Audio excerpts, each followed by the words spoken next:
ทีนี้วันนี้จะอธิบายเรื่องการพิจารณารูปหรือว่ากายเพราะส่วนใหญ่คำว่ารูปเวทนาตัวนี้นักปฏิบัติหรือครูบาอาจารย์แต่ละท่านแต่ละองค์เคยสอน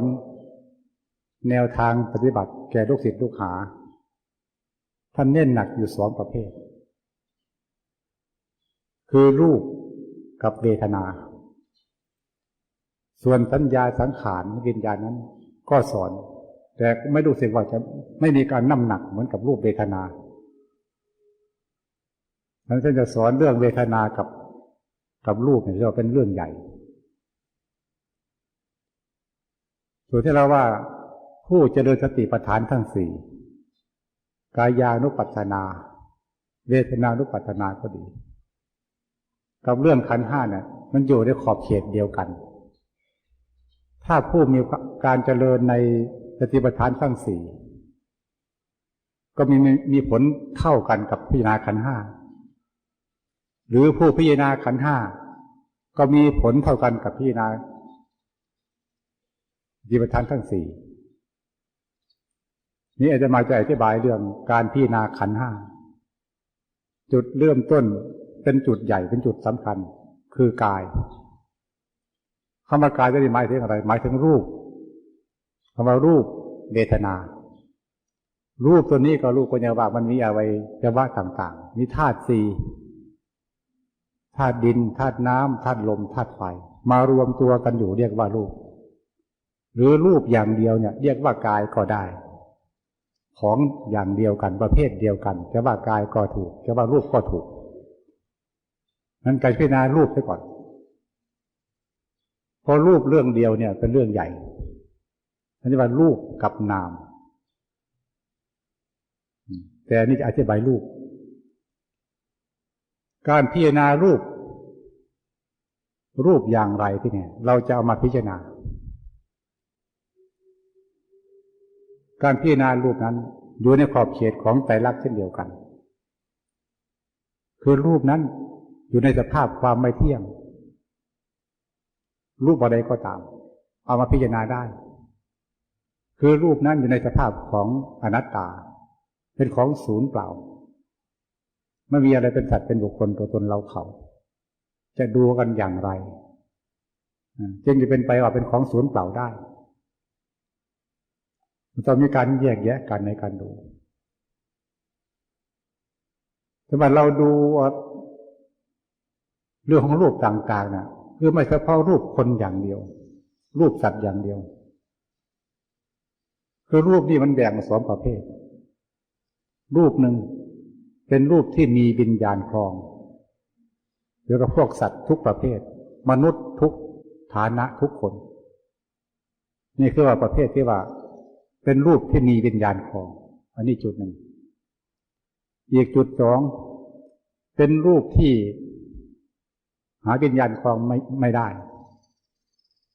เป็นบ้านแล้วก็ดีต้นไม้ก็ดีต้นดอกไม้ก็ดีเครื่องนุ่งห่มอาศัยที่บ้านเราก็ดีหรือปัจจัยต่างๆที่มีบ้านเราก็ดีทั้งหมดนี้ไม่มีวิญญาณครองเนี่ยรูปมันมี2ประเภทอันนี้ทีนี้การพิจารณารูปนั้นเราจะนั่งอยู่ที่ไหนก็พิจารณาได้จะนั่งอยู่บ้านของเราก็พิจารณาได้เราเข้ามานึกได้ขึ้นมาเราต้องนึกเอาสิ่งใดสิ่งหนึ่งมาเป็นอารมณ์ของใจเพื่อใช้ปัญญาพิจารณาว่าเรานั่งอยู่ที่บ้านเรา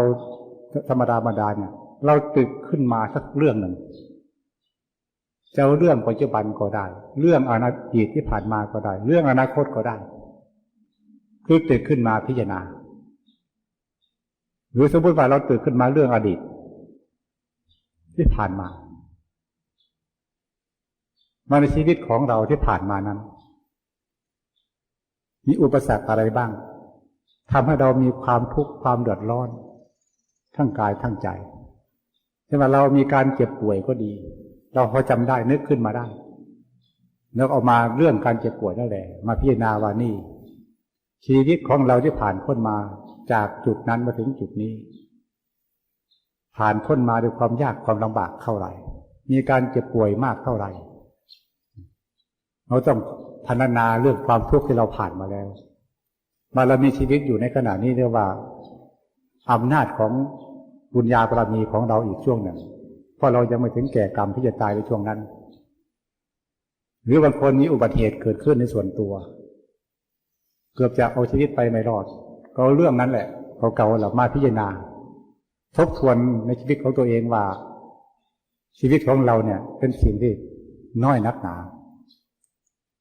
เรื่องความตายต่างๆนั้นมันไม่ใช่ว่าตายยากเย็นอะไรบางทีก็ตายง่ายๆดังที่เราเห็นเพื่อนฝูงของเราตายกันอยู่ในที่ต่างๆเช่นว่าที่บ้านเราเมืองเรามีอุบัติเหตุเกิดขึ้นบ่อยๆคนฆ่ากันตีกันต่างๆเหล่านี้เอาเรื่องนั้นเหล่านี้มาพิจารณาได้หรือพวกไฟต่างๆที่ไฟไหม้กันทุกวันเนี่ยไม่บ้านเราก็ดีหรือไฟแก๊สไหม้ก็ดีไฟต่างๆทั้งหมดเราเอามาพิจารณาได้เลยนี่เป็นหลักแนวพิจารณาเกี่ยวกับรูปทั้งหมดเพราะไฟก็เป็นรูปอย่างหนึ่งหรือสิ่งที่ถูกไฟไหม้ก็เป็นรูปอีกอย่างหนึ่งเอามาพิจารณาได้คือรูปทั้งหมดเนี่ยมีอะไรมีสิ่งที่เกิดขึ้นเมื่อเกิดขึ้นก็ตั้งอยู่การตั้งอยู่ในแต่ก่อนพิจารณาให้มันเข้าใจในการพิจารณาตัวเองแต่ให้พิจารณาเราอยู่ไตรลักษณ์คือความไม่เที่ยงความทุกข์และอนัตตาเอาเรื่องเก่าๆที่ผ่านมานั่นแหละหรือว่าบุคคลใดมีเรื่องราวอะไรพอจะเอาเรื่องเก่าๆขึ้นมาพิจารณาได้เราต้องเอาพิจารณากันหรือบางคนมีครอบครัวในเบื้องต้นเรามองที่ว่าความจริงจังมันเป็นแค่ไหนสมมติว่าคู่หัวตัวเมียกันบางคู่บางครอบครัวในเบื้องต้นก็มีความรักความหอมกันความชอบพอกันสามารถจะมอบกายถวายชีวิตต่อกันได้แต่เมื่ออยู่กันมามีครอบครัวขึ้นมามีลูกหลานเพิ่มขึ้นมาแล้วความรักการชอบกันในเบื้องต้นกับมีความเกลียดกันในช่วงนี้เป็นอย่างไรมันต่างอะไรบ้างอันนี้คนเราน่ะใจมีความรัก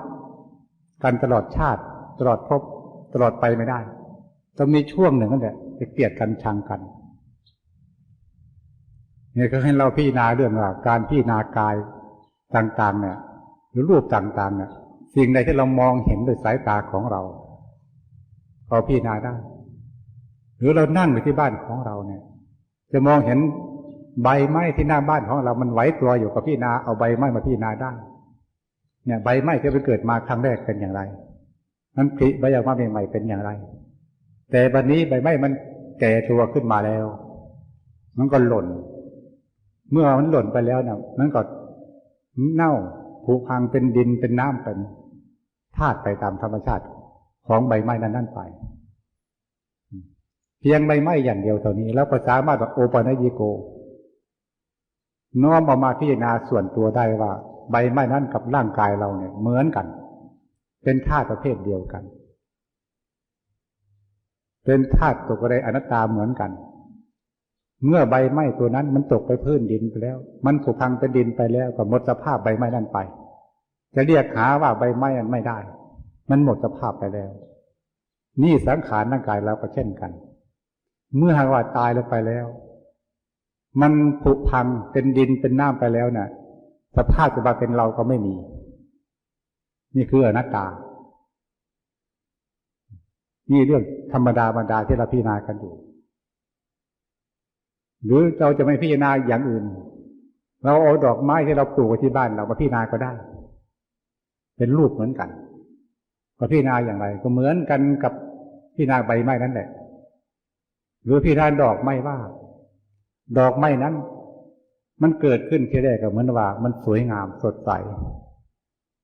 ต่อมาดอกไม้นั้นก็มีอาการเบ่งบานเต็มที่เมื่อเบ่งบานเต็มที่แล้วเนี่ยจากนั้นไปก็มีการร่วงโรยเหี่ยวแห้งไปเรื่อยๆในสุดท้ายก็เปื่อยเน่าลงเป็นดินเหมือนกันอันนี้เราเหมือนกันเนี่ยโอปัญญิโกน้อมเข้ามาหาตัวเองว่านี่เราเหมือนกันเหมือนกับดอกไม้ตัวนี้แต่ก่อนมาเนี่ยเราเป็นเด็กมันก็เป็นตุ่มขึ้นมาบนดอกไม้ต่อมาก็เลยขึ้นมาเป็นหนุ่มเป็นสาว ต่อมาก็ใหญ่ขึ้นมาเบิกบานจนที่ว่าเป็นคนเต็มคนเป็นคนครึ่งคนเนี่ยต่อไปในช่วงนี้เราก็จะหวนกลับลงไปอีกคือแก่เหี่ยวแห้งไปเรื่อยๆเหมือนกับดอกไม้ที่มันเหี่ยวแห้งไปเมื่อสังขารลงไปเราเหี่ยวแห้งไปแล้วเนี่ยมันก็จะล่มหายตายไปเหมือนกับดอกไม้นั้นนี่เหมือนกันกับพิจารณาดอกไม้ใบไม้ทั้งหมด